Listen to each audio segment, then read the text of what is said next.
আল্লাহর কাছে থেকে 5টি জিনিস চেয়ে নেবেন।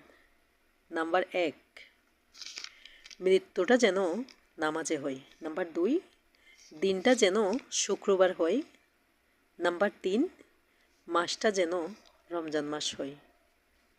নাম্বার 4, শরীরটা যেন পবিত্র থাকে। আর নাম্বার 5, মুখে যেন কালিমা থাকে। আলহামদুলিল্লাহ।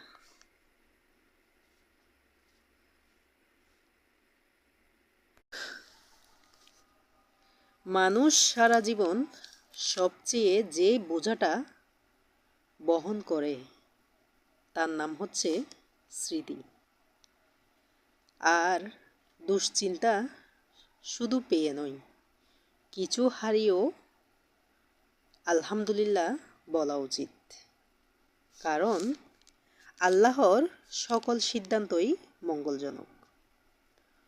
অহংকার করব কি নিয়ে? নিজের বলতে তো কিছুই নেই, যা আছে সব তো আমার রবের দেওয়া রহমত। আলহামদুলিল্লাহ।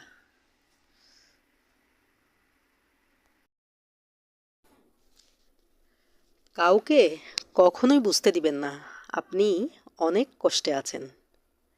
কারণ ওষুধ সবার ঘরে না থাকলেও লবণ কিন্তু সবার ঘরেই থাকে।